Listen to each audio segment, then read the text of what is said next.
मोडके सवाल Maharashtra TV news मध्ये आपले स्वागत। आपण पाहतात सवाल महाराष्ट्राचा, तुमचा आमचा सर्वसामान्य जनतेचा सवाल महाराष्ट्राचा। सुरुवात करूया आजच्या ताज्या घडामोडींनी। त्याचप्रमाणे स्टेजवर असलेले सर्व आदरणीय महानुभाव आणि उपस्थित असलेले संचालक आणि या इलेक्शनला ज्याला आपण उमेदवारांसाठी ज्याला आपण निवडणुकीसाठी ज्याला आपण राजा म्हणतो, असा मतदार राजा, त्या सर्वांना माझा नमस्कार। काही दिवसांपूर्वीच दिनेशचंद्र वळवट साहेबांचा फोन आला का आमची इलेक्शन लागली आहे यशो मंदिरची। तर त्यांना स्वाभाविक प्रश्न विचारला, तुम्ही कुठल्या गटामध्ये? कारण की ती व्यक्ती, त्या व्यक्तीचं खरोखर मला ना कधी कधी कौतुक वाटतं। एवढं सामाजिक क्षेत्रामध्ये, राजकीय क्षेत्रामध्ये काम करत असताना तळमळीने काम करत असतो बिचारा, तर त्या म्हणजे बिचारा बोलतोय ते यश मिळत नाही। अशी व्यक्तिमत्व आज या पॅनलमध्ये आहे।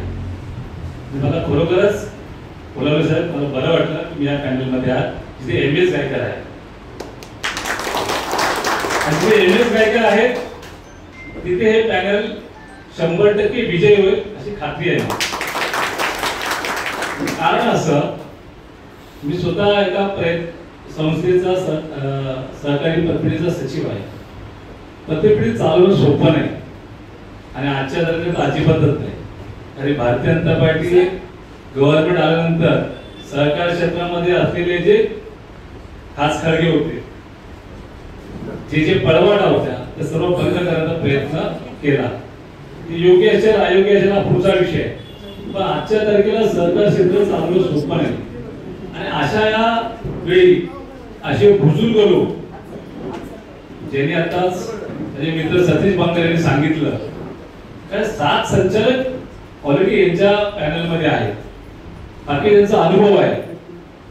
त्यांनी सांगितलं ज्येष्ठ आहे, ओल्ड इज गोल्ड, आणि हे खरोखरच त्यांच्या मार्गदर्शनानुसारच हे होणार आहे।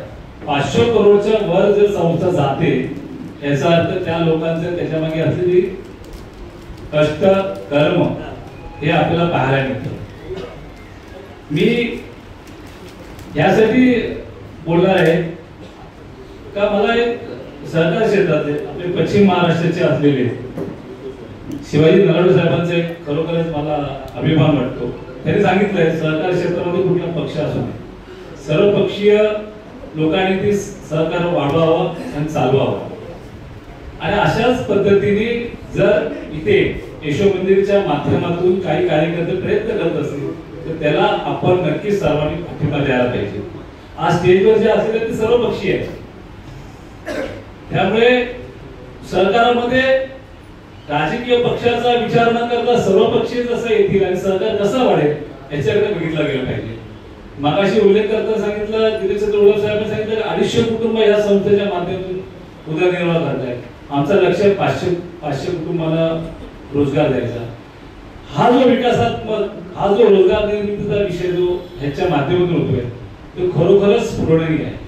आणि म्हणून मला असं वाटतं की हे जे सर्व जुने नवीन असं कॉम्बिनेशन जे पॅनल बनलेलं आहे, ह्यांचा असलेला अभ्यास, या अभ्यासाच्या कष्ट, मेहनत, त्यांच्या मागे असलेली त्याची निष्ठा, हे सर्व गोष्टींचा महत्त्वाचा विषय आहे।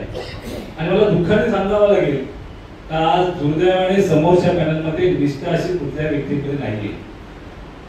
मी अनुभवाने सांगतोय, तिथे असलेले काही संचालकांमध्ये माझी ओळख आहे। निष्ठा पाहिजे, निष्ठा ही माझी संस्था आहे आणि या निष्ठेपोटीच संस्था वरती येते, मोठी होते, असं तिथे नाही।